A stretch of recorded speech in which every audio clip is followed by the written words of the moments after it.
Hey everyone, and welcome back to the channel.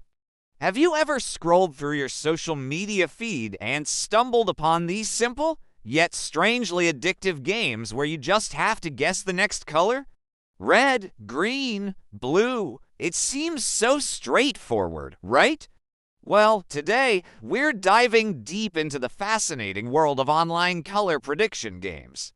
We're going to explore where they came from, how they've changed over the years, and why millions of people are hooked on them. Stick around, because the story behind these colorful little games is more complex and interesting than you might think.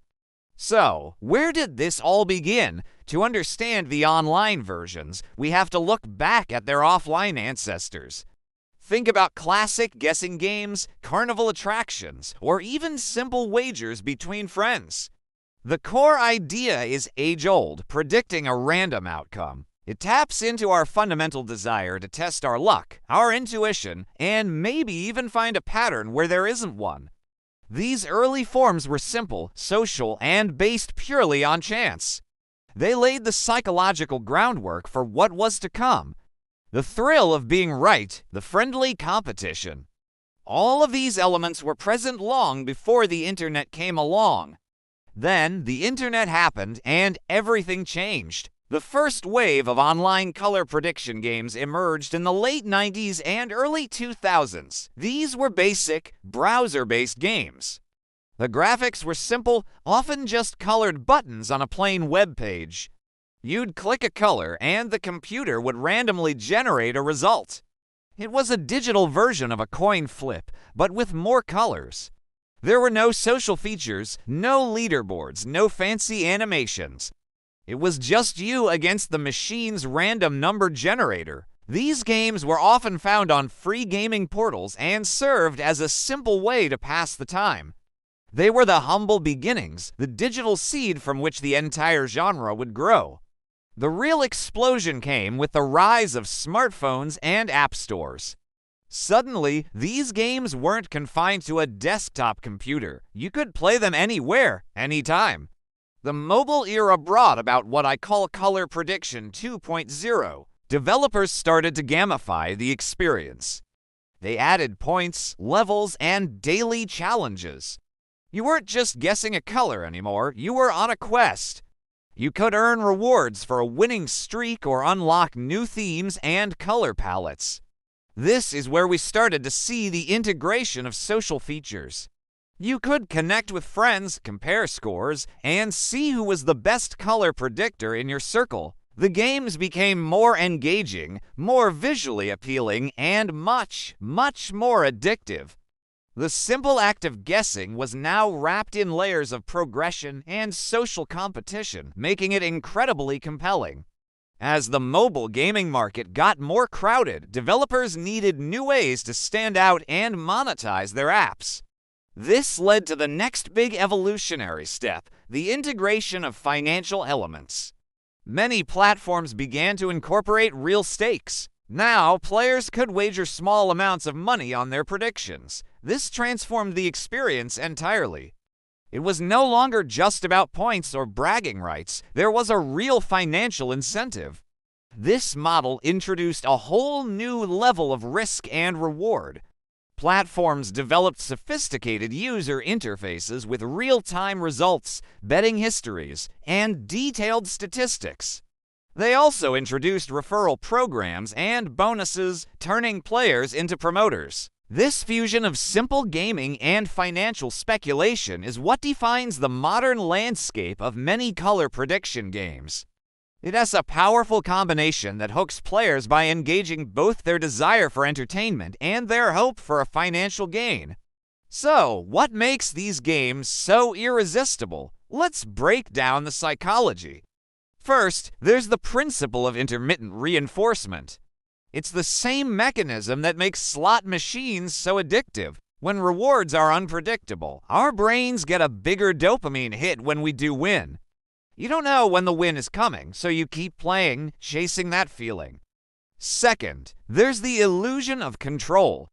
The games are based on chance, but we humans love to find patterns. We start to believe we've figured out the algorithm or that we have a hot hand. This belief that we can influence the outcome keeps us engaged, even when, logically, we know it's random. Finally, the social proof is a huge factor. When you see others playing, sharing their wins, and inviting you to join, it creates a sense of community and a fear of missing out. You think, if so many people are playing and winning, why shouldn't I? These psychological triggers work together to create a highly compelling and often sticky experience. Of course, with this evolution comes a lot of responsibility, both for the platforms and the players. The introduction of real money has raised important questions. It's crucial for players to approach these games with caution and a clear understanding of the risks. It's essential to treat them as a form of entertainment, not a reliable source of income. Always play responsibly. Set clear limits for yourself, both in terms of time and money, and never, ever play with money you can't afford to lose. If you ever feel like your gaming habits are becoming a problem, or if it stops being fun, it's really important to take a step back. There are many resources available to help, like the National Council on Problem Gambling. Reaching out for support is a sign of strength. Your well-being should always be the top priority. Looking ahead, what's next for color prediction games? I think we're going to see a few key trends. First, expect even deeper integration with technology. Imagine playing these games in virtual or augmented reality, making the experience more immersive than ever. Second, there will likely be a push towards more skill-based variations. To navigate complex regulations, some platforms might introduce games that blend chance with genuine skill or strategy, creating a new hybrid genre. And third, we'll probably see more social and community-driven features. Think live-streamed game sessions with popular influencers, team-based competitions, and more elaborate social metagames built around the core color prediction mechanic. The technology will get more advanced, and the games will get more creative, but the fundamental appeal of predicting what's next will likely remain the same. So, from simple carnival games to sophisticated, global online platforms, the evolution of color prediction games is a perfect case study of how technology and human psychology intersect. They've evolved from a basic pastime to a complex ecosystem involving gamification, social networking, and financial technology. It is a reminder that even the simplest ideas can grow into massive phenomena in the digital age. They are a mirror of our desire for simple fun, our love of competition, and our eternal fascination with chance. What are your thoughts on these games? Have you ever played one?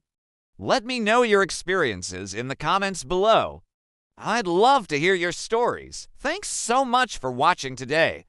If you enjoyed this deep dive, don't forget to hit that like button, subscribe to the channel, and turn on notifications so you don't miss our next video. Until next time, stay curious and play responsibly.